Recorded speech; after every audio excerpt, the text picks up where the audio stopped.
Extrait de Tachycardie, recueil de nouvelles de Jacques Pépin.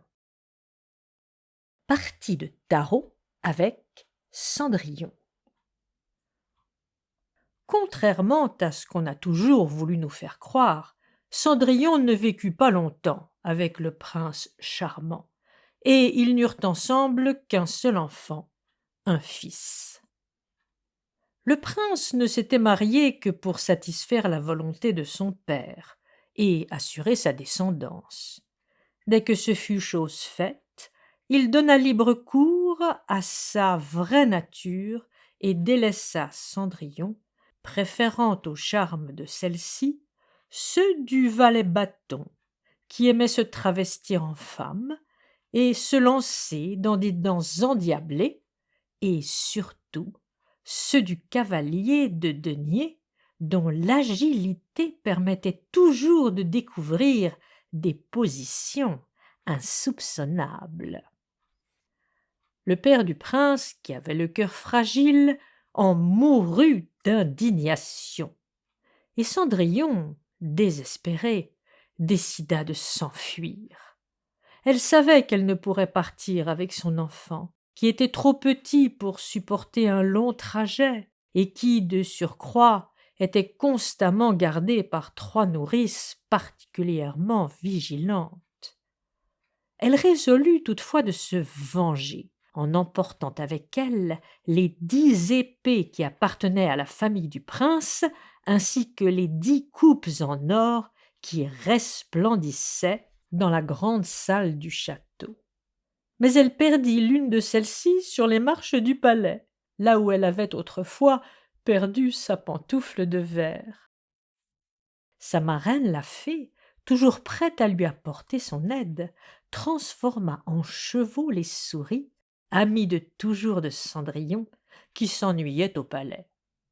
En un rien de temps, elles furent attelées à un simple chariot, afin de ne pas attirer l'attention, et l'attelage s'élança à toute allure loin du palais pour ne s'arrêter qu'une fois arrivé dans le pays voisin, qui était dirigé par un ennemi du prince.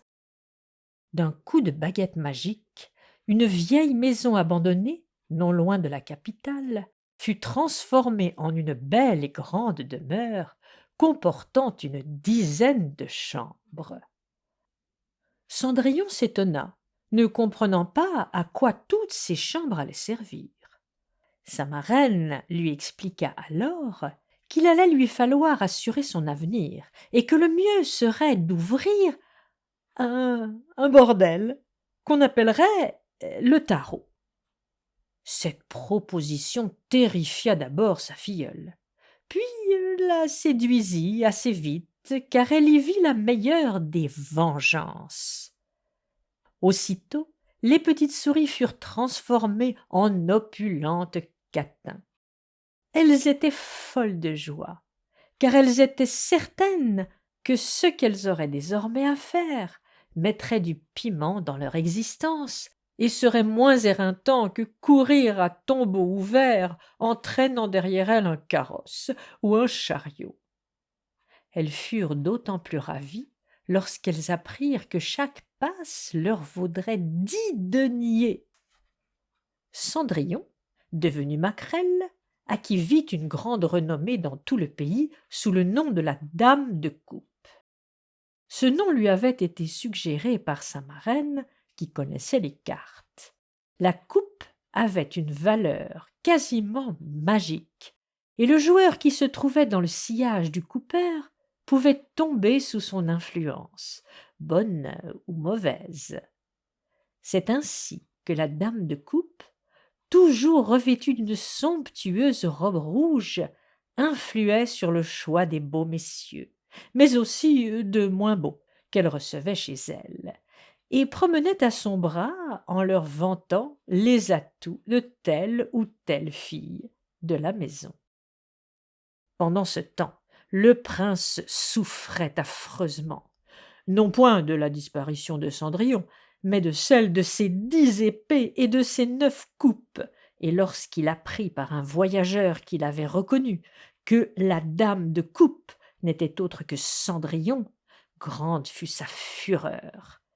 Il n'eut plus goût à rien pendant 3 longs mois, allant jusqu'à repousser le réconfort que lui proposaient le valet Bâton et le cavalier de denier. Le prince rêvait de pouvoir exterminer de ses mains celle qui était toujours son épouse, en lui administrant 10 coups de bâton sur la tête, afin de la faire exploser. Mais il savait que l'étiquette ne permettait pas semblable châtiment. La princesse devrait passer en jugement avant d'être décapitée par l'épée du bourreau. Mais pour cela, encore fallait-il la capturer et la ramener au palais. Comme il était pingre, ce qui est souvent le cas des personnes les moins démunies, le prince se refusait à payer des hommes de main pour aller dans le pays voisin s'emparer de cette femme impudente qui portait un tel coup à sa réputation, déjà bien écornée.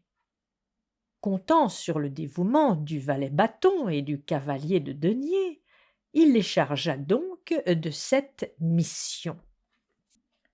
Ceux-ci partirent sans grand enthousiasme, car ils n'avaient rien contre Cendrillon, qu'ils plaignaient plutôt, étant homme de cœur.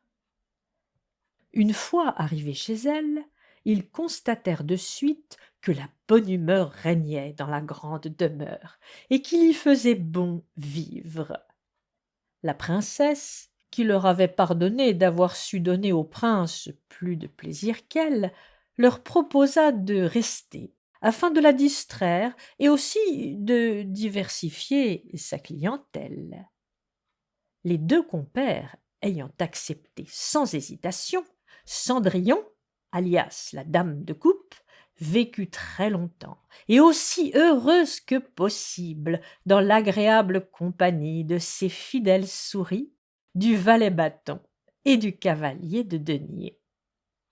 Certes, elle pensait souvent à son fils, qu'elle avait dû abandonner, et, au fil des ans, s'était mise à rêver qu'un beau jeune homme, ressemblant étonnamment au prince charmant, viendrait un jour frapper à sa porte pour lui dire qu'il était son fils.